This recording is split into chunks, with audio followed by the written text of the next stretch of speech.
எந்த ஒரு சித்தருமே பார்த்தீங்கன்னா, இந்த கோயிலுக்கு போகாதீங்கன்னு சொல்லவே இல்ல. எந்த ஒரு மூலவரும் எதுவுமே இந்த கோயிலுக்கு போகாதீங்கன்னு சொல்லிட்டு யாரும் எழுதல. இன்னைக்கு நம்ம தான் புதுசு புதுசா வந்து இங்க போகாதீங்க, அங்க போகாதீங்கன்னு சொல்றாங்க.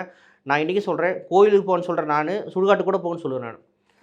கோயிலுக்கு போங்கன்னு சொல்றேன். கோயிலுக்கு போங்க நல்ல பலனுங்கிற இடத்துல, சுடுகாட்டுக்கும் போங்க நல்ல பலனுன்னு சொல்ற ஆள் நானு. ஆமா. ஏன்னா அந்த எல்லாமே ஓயாமரை சுடுகாடு ஓயாம மாதிரி. சுடுகாட்டுக்கு நான் அடிக்கடி போவேன். ஏன் அப்டின்னாக்கா, 2 விஷயம் தான்.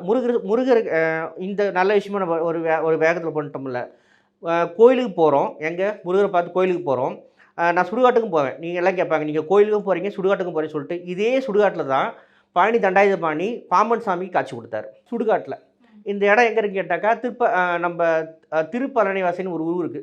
நம்ப ராமேஸ்வரம் போற வழியில திருப்பரப்பன் வலசைன்னு ஒரு ஊர் இருக்குது. திருப்பரப்பன் வலசைன்னு ஊர் இருக்குது.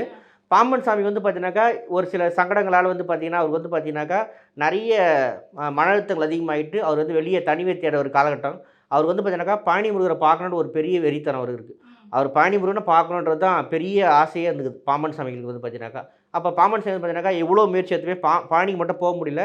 பழனி பயணம் மட்டும் தடையா இருக்குது அவருக்கு ஒரு காலகட்டங்கள்ல. அதுக்கப்புறம் அவர் வந்து இந்த பயணத்த நம்ம பண்றத விட முருகரே கூப்பிடலான்னு சொல்லிட்டு, அந்த திருப்பரன் வலசையில போயிட்டு ஒரு சுடுகாட்டுல உட்காந்துக்கிட்டு தவம் பண்ணியிருக்காரு. 6 நாள் குழி வெட்டி 6 நாள் தவம் பண்ணியிருக்காரு. அப்போ வந்து பார்த்தீங்கன்னாக்கா 7ஆம் நாள் காலையில அந்த 6 நாள்லயும் பார்த்தீங்கன்னாக்கா, அந்த மயானத்தில கூடிய பேய் பிசாசுலாம் அவர் தொந்தரவு பண்ணிக்குது. அதெல்லாம் கடந்து 7ஆம் நாள் வந்து பார்த்தீங்கன்னாக்கா, பழனி தண்டாயுதபாணி வந்து பார்த்தீங்கன்னாக்கா, பாம்பன் சாமி காட்சி குடுத்துருக்காரு. அப்ப சுடுகாட்டுல கூட முருகர் காட்சி குடுப்பார்.